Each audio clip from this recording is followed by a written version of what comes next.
Hi friends, welcome to మన Bommarillu. Upcoming రివ్యూలోకి వెళ్ళిపోదాం. అపూర్వ బిందుని అనుమానిస్తూ ఉంటే కృష్ణప్రసాద్ అపూర్వాని అడ్డుకొని, అమ్మ బిందు, ఇప్పుడు నువ్వు చెప్పే విషయంపైనే అంతా బేస్ అయ్యింది. చెప్పు, నువ్వు ఫోన్లో మాట్లాడింది ఎవరితో? అబ్బాయితోనా, అమ్మాయితోనా?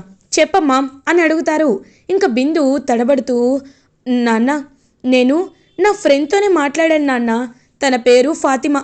కావాలంటే ఫోన్లో చూడండి అని ఫోన్ కాంటాక్ట్ నెంబర్ చూపిస్తుంది. ఒక్కసారిగా ఇంకా అలా షాక్ అయిపోతుంది అపూర్వ. ఎలా బయటపడతావు? అందరూ ఇదే పని కదా, అమ్మాయి పేరు పెట్టుకోవడం, అబ్బాయిలతో చాట్ చేయడం, మాట్లాడడం, అంతే కదా. ఎలా అయినా నీ గురించి ఖచ్చితంగా బయటపెట్టే రోజు ఒకటి వస్తుంది. బావా, నేను ఒకటి చెప్తున్నాను, విను. త్వరలోనే బిందుకి మనం ఒక మంచి పెళ్లి సంబంధం చూడాలి బావా అని అంటుంది అపూర్వ. నీ ఇష్టం అపూర్వ, నువ్వు ఎలా చెప్తే అలా అని ఇంక తన రూమ్లోకి వెళ్ళిపోతారు శరత్చంద్ర. ఇది ఇలా ఉండగా భూమి కోసం ఒక సర్ప్రైజ్ని రెడీ చేసిన గగన్ అయితే భూమిని హాల్లోకి తీసుకువచ్చి శోభాచంద్ర వీడియో హాలో టెక్నాలజీతో చేసి తనతో మాట్లాడుతున్నట్టు యాక్ట్ చేపిస్తూ ఉంటాడు. చూడు భూమి, ఈ సంక్రాంతి తెలుగు వాకిళ్లలో ఎంతో మంచి పండుగ, అంటే చాలామంది ఘనంగా జరుపుకునే పండుగ. అలాంటి పండుగ రోజు నువ్వు పుట్టావు కాబట్టి నువ్వు సంతోషంగా ఉండి నీ ప్రేమని, నీ సంతోషాన్ని నలుగురికి పంచాలి. కానీ ఇలా కన్నీళ్ళు పెట్టుకోవడం నాకు ఇష్టం లేదు. నాకు తెలుసు నువ్వు బాధపడుతూ ఉంటావని, ఈరోజే నేను కూడా చనిపోయానని నువ్వు ఎంతో మనస్తాపానికి గురవుతావని. కానీ నా ఆశీస్సులు నీకు ఎప్పుడూ ఉంటాయి. ఎప్పటికీ నేను నీ వెంటే ఉంటాను.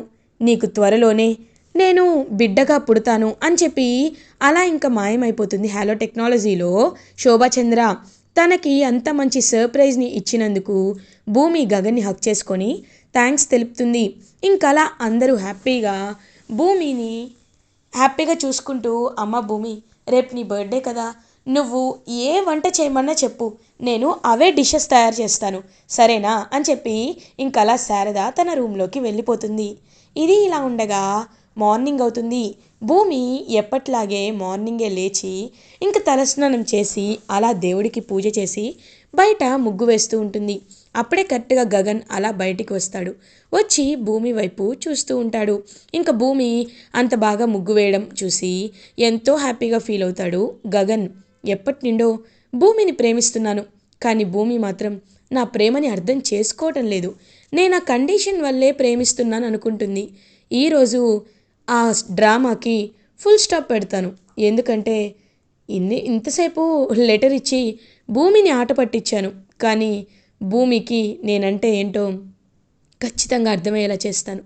నా మనసులో ఉన్న ఆకాశమంత ప్రేమని భూమి కాళ్ళ దగ్గర పెడతాను అని అనుకుంటూ ఇంకలా భూమిని వెళ్ళి హక్ చేసుకుంటాడు గగన్. భూమి అలా గగన్ వైపు చూస్తూ ఉంటుంది. బావా, నీకు ఒక విషయం చెప్పనా? నువ్వు నేను ఒకటి అడిగితే ఏమనుకోవు కదా అని అంటుంది. నేనేమనుకోను, చెప్పు అని అంటారు. ఇవాళ నా పుట్టినరోజు కదా, నేను ఇక్కడికి వచ్చిన తర్వాత ఫస్ట్ చేసుకున్న బర్త్డే కాబట్టి ఎలా అయినా నాన్న ఆశీర్వాదం తీసుకోవాలి. అమ్మ ఈ భూమిపై లేదు కాబట్టి నాన్న ఆశీర్వాదమైనా తీసుకోవాలనుకుంటున్నాను. ఇవాళ రెడీ అయ్యాక ఇంటికి వెళ్దామా అని అడుగుతుంది. చూడు భూమి, నీ కన్న తండ్రి కాబట్టి ఎంత చెప్పినా నీకు ఆ ప్రేమ పోదు.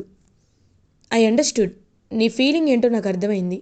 కానీ నేను పదే పదే ఆ ఇంటికి రావడం నాకు ఇష్టం లేదు.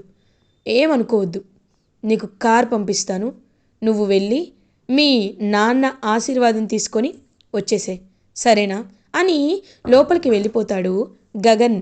ఇంకా అలా భూమి పాపం ఎంతో హ్యాపీగా వాళ్ళ డాడీ ఎలా అయినా తన్ని ఆశీర్వదిస్తారని ఫీల్ అయ్యి అలా రెడీ అయ్యి శరత్చంద్ర వాళ్ళ ఇంటికి వెళ్తుంది. ఇది ఇలా ఉండగా శరత్చంద్ర మార్నింగే లేచి శోభాచంద్ర ఫోటో వైపు చూస్తూ ఉంటాడు. శోభ, ఇవాళకి నువ్వు చనిపోయి 25 ఏళ్ళయింది, కానీ నువ్వు ఇప్పటికీ నా కళ్ళ ముందు మెదులుతూనే ఉన్నావు అని ఇంకా అలా శోభాచంద్ర ఫోటో ముందు కూర్చొని చాలా బాధపడుతూ ఉంటారు శరత్చంద్ర. కరెక్ట్గా అదే టైంకి ఇంకా గోరింటాకు పిన్ని చూస్తూ అపూర్వతో మాట్లాడుతూ ఉంటుంది. చూసావా అమ్మాయి, పాపం బాధపడుతున్నాడు. అయినా ఒక్క విషయం అర్థం కావట్లేదు అమ్మాయి, శోభాచంద్రని పైకి పంపించింది నువ్వే అని తెలిస్తే ఏం చేస్తాడో ఏంటో అని అంటారు. పిన్ని సైలెంట్గా ఉండు, ఆ విషయం ఎప్పటికీ తెలియదు పిన్ని. ఈ అపూర్వ ఒక్క అడుగు వేయాలంటే 100 అడుగుల వెనకాల నుండి ఆలోచిస్తుంది. అలాంటిది నేను ఆలోచించిన పిన్ని, ఆ నిజం ఎప్పటికీ బయటికి రాలేదు అంతే పిన్ని అని అంటుంది అపూర్వ గోరింటాకు పిన్నితో. ఇంకలా గోరింటాకు అవునులే పాపికి చిరాయి అంటారు కదా అని అక్కడి నుండి వెళ్ళిపోతుంది. భూమి పాపం ప్లేట్ నిండా అక్షింతలు తీసుకొని శరత్చంద్ర వాళ్ళ ఇంటికి వస్తుంది. వచ్చి, నాన్న ఇవాళ నా పుట్టినరోజు, మీ ఆశీర్వాదం కోసమే వచ్చాను, నన్ను ఆశీర్వదించండి నాన్న అని ప్రేమగా పాపం అన్కండిషనల్ లవ్తో అలా అక్షింతలు చేతికి ఇస్తూ ఉంటే ఒక్కసారిగా ఆ ప్లేట్ని విసిరి కొడతాడు శరత్చంద్ర. షాక్ అయిపోతుంది భూమి. అలా భూమి తలపై ఆ అక్షింతలు పడతాయి. నాన్న, ఏయ్ నాన్న అని పిలవద్దు, నీ నోటితో నన్ను నాన్న అని పిలవద్దు. ఎప్పుడైతే నువ్వు నేను చెప్పిన వాడిని కాకుండా వేరే వాడిని పెళ్లి చేసుకొని వెళ్ళిపోయావా గగన్ గారిని, అప్పుడే నా పరువు పూర్తిగా పోయింది.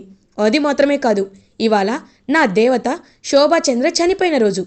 అలాంటిది ఇవాళ నువ్వు ఎంతో సంతోషంగా, కొంచెం కూడా మీ అమ్మ చనిపోయిందనే బాధ లేకుండా హ్యాపీగా వచ్చి ఆశీర్వాదం అడుగుతున్నావా? నువ్వు ఒక అమ్మాయివేనా? వెళ్ళిపో, నా కళ్ళ ముందు నుండి వెళ్ళిపో. ఇంకొక క్షణం నేను ఇక్కడ ఉంటే నిన్ను కొట్టినా కొడతాను. అమ్మాయిని కొట్టాననే చెడ్డ పేరు నాకు రాకూడదు, పో ఇక్కడి నుండి అని అంటారు శరత్చంద్ర. పాపం భూమి మాత్రం అలానే ఉండిపోతుంది. ఇంకా వెంటనే అపూర్వ, ఇలా చెప్తే ఎక్కడ వెళ్తుంది బావా? బయటకి మెడ పట్టుకొని గెంటేస్తే అప్పుడు వెళ్తుంది. ఏంటి ఇంకా చూస్తున్నావు, వెళ్ళు అని చెప్పి గట్టిగా గెంటేస్తూ ఉంటే ఇంకా అలా పాపం కింద పడిపోతుంది భూమి. ఎంతో మనసులో బరువెక్కి బాధతో ఏడ్చుకుంటూ అక్కడి నుండి బయలుదేరుతూ ఉంటే కరెక్ట్గా గగన్ వస్తాడు. గగన్ అలా పడిపోయిన భూమిని పైకి లేపి భూమి కళ్ళల్లోకి చూస్తూ ఉంటాడు. బావా అని పాపం ఏడుస్తూ ఉంటుంది భూమి. భూమి కన్నీళ్ళు తుడిచి అలా ఇంకా గుమ్మం దగ్గరికి తీసుకువస్తాడు గగన్. మిస్టర్ శరత్చంద్ర అని గట్టిగా పిలుస్తారు. అప్పుడే కృష్ణప్రసాద్, శరత్చంద్ర అందరూ హాల్ దగ్గరికి వస్తారు. ఎందుకు వచ్చావు నా ఇంటికి అని అడుగుతారు. నీ ఇల్లేమి ఇంద్రమహల్ కాదు, ఎవ్వరు రాకూడదన్నానికి. అయినా నా భార్యని అవమానించి ఎందుకు పంపించావు? నువ్వంటే తనకి ఎంతో ప్రేమ కాబట్టే నీ దగ్గరికి ఆశీర్వాదం తీసుకోవడానికి వచ్చింది. అలాంటిది తన్ని వెనక్కి తిప్పి పంపించడానికి నువ్వు మనిషివా లేకపోతే పశువ్వా అని అడుగుతాడు గగన్. రే గగన్, హద్దులు మీరు మాట్లాడుతున్నావు, నోరు అదుపులో పెట్టుకో అని అంటారు శరత్చంద్ర. ఏంటి అదుపులో పెట్టుకునేది? అయినా నాకు ఒకటి అర్థం కావట్లేదు, నీకు నిజంగా నీ మొదటి భార్య శోభాచంద్ర గారంటే ఇష్టమా, ప్రేమ? నిజమేనా అసలు అది? ఎందుకంటే నేను చూస్తుంటే అదంతా ఏదో పైకి సమాజం కోసం కట్టిన బిల్డప్ అనిపిస్తుంది.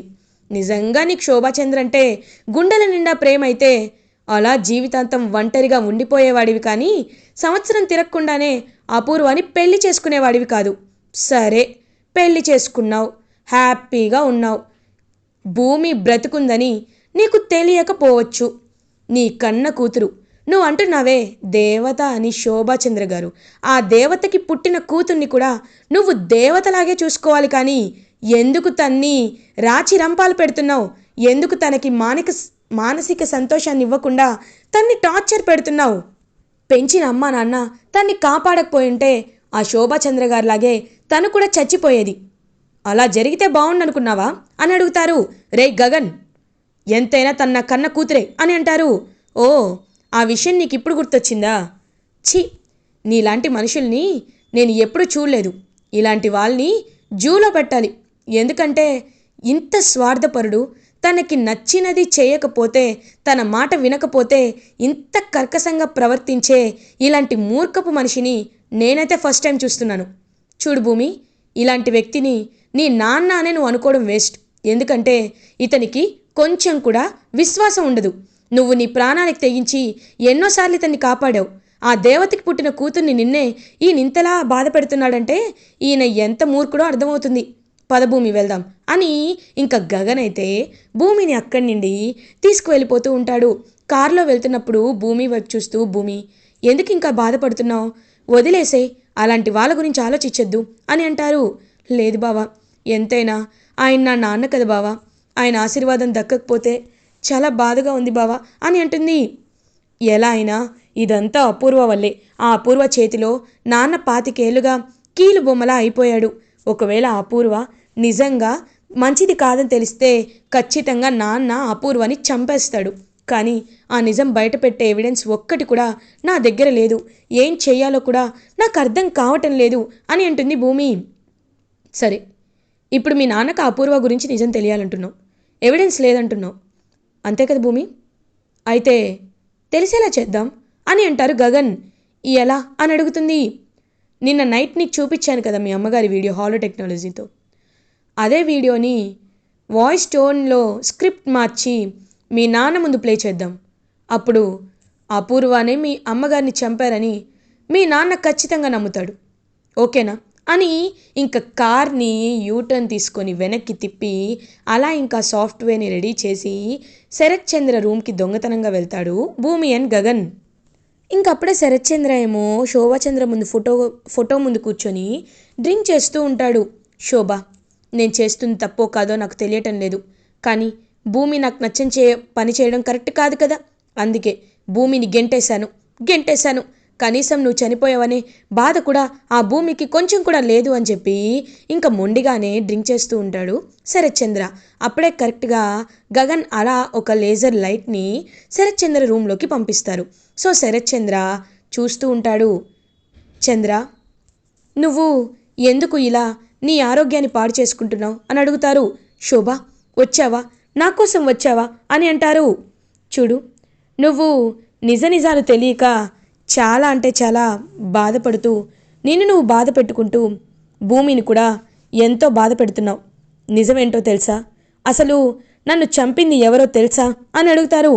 ఎవరు నిన్ను చంపింది ఎవరు అని అనేసరికి నన్ను చంపింది అపూర్వానే నన్ను ఫ్యాక్టరీకి రప్పించి నన్ను చంపింది. ఆ నిందని కృష్ణప్రసాద్ అన్నయ్యపై వేసింది. నేను చెప్పేది నిజం చంద్ర అని శరత్చంద్రతో చెప్పి మాయమైపోతుంది. ఒక్కసారిగా శరత్చంద్ర షాక్లో ఉండిపోతాడు. శోభ అని పిలుస్తాడు, కానీ తను మాయమైపోతుంది. ఇంకా వెంటనే తన డ్రాలో ఉన్న గన్ తీసి అపూర్వ దగ్గరికి బయలుదేరి ఏయ్ అపూర్వ అని చెప్పి అపూర్వ తలపై గన్ కురిపెడతాడు. ఒక్కసారిగా షాక్ అయిపోతుంది అపూర్వ. బావా, ఏం చేస్తున్నావు బావా అని అడుగుతుంది. నటించద్దు, నాటకాలు వేయద్దు. నువ్వే నా శోభను చంపేశావు కదా, నువ్వే కదా నా శోభను చంపేసింది అని అరుస్తూ ఉంటే ఎవరు చెప్పారు బావా అని అడుగుతారు. ఎవరో చెప్పడం ఏంటి, నా శోభనే నాకు చెప్పింది, నాకు కనిపించి చెప్పింది అని అంటారు. ఏమో నువ్వేం చెప్తున్నావో నాకేమీ అర్థం కావట్లేదు. లేదు, నేనెందుకు అక్కని చంపుతాను? ఏయ్, నటించద్దా పూర్వ, ఇవాళ నువ్వు నా చేతిలో ప్రాణాలు పోతాయి అని గన్ గురి పెడుతుంటే ఒక్క నిమిషం బావా, ఇదంతా ఏదో కావాలనే చేస్తున్నట్టుంది. ఆ భూమినే ప్లాన్ వేసుకొని ఇదంతా చేస్తున్నట్టు నాకు అనిపిస్తుంది. అయినా నీ రూమ్లో సడన్గా శోభచంద్రక్క కనిపించడం ఏంటి అని ఇంకా అలా చూస్తూ ఆలోచిస్తూ నాకు ఒక 2 రోజులు టైం ఇవ్వు బావా, నేను ఎలాగా అయినా శోభచంద్ర గారిని చంపలేదని నిరూపించుకుంటాను. నన్ను ఒక్కసారి నమ్ము, ఇన్నేళ్లలో నిన్ను ఎప్పుడైనా ఒక్క విషయంలో అయినా మాట తప్పానా అని అంటుంది అపూర్వ. లేదు, అయినా సాక్ష్యం లేకుండా నమ్మాలంటే నాకు కష్టంగానే ఉంది. సరే, నీకు 2 రోజులు టైం ఇస్తున్నాను. ఈ 2 రోజుల్లో ఖచ్చితంగా నువ్వు నిరూపించుకోవాలి. మరుక్షణమే నీ ప్రాణాలు తీస్తాను అపూర్వ అని చెప్పి శరత్చంద్ర అక్కడి నుండి వెళ్ళిపోతాడు. హమ్మయ్యా అని కుప్పకూలుతుంది. అలా అపూర్వ ఇంకా అలా కృష్ణప్రసాద్ అపూర్వ దగ్గరికి వచ్చి, ఈ 2 రోజుల్లో మీరు ఏ సాక్ష్యాన్ని విరుద్ధంగా చేయలేరు అపూర్వ గారు, ఎందుకంటే మీ పాపం పండింది, ఖచ్చితంగా మీరు పైకి పోయే రోజు వస్తుంది అని చెప్పి అక్కడి నుండి వెళ్ళిపోతాడు కృష్ణప్రసాద్. ఇటువైపు భూమిని పాపం బర్త్డే గర్ల్గా మహారాణిలా చూసుకుంటూ ఉంటారు. శరత్చంద్ర తిట్టిన తిట్లను గుర్తు చేసుకుంటూ బాధపడుతున్న భూమికి శారద అమ్మలా మారుతుంది. చూడమ్మా భూమి, నీకు అమ్మ నాన్న మేమే అనుకో, మాతోనే నువ్వు సంతోషంగా ఉండు అని పాపం భూమి కన్నీళ్లు తుడిచి భూమికి ఇష్టమైన వంటల్ని వండి పెడుతూ భూమిని ఎంతో ప్రేమగా చూసుకుంటారు గగన్ అండ్ ఫ్యామిలీ. ఇంకా భూమి కూడా చాలా హ్యాపీగా ఫీల్ అవుతుంది. ఇలా ఎపిసోడ్ ఎండ్ అవుతుంది. ఫర్దర్ ఎపిసోడ్ రివ్యూస్ ముందుగా మీకు కావాలి అనుకుంటే మా ఛానల్ని సబ్స్క్రైబ్ చేసుకోండి. Thanks for watching.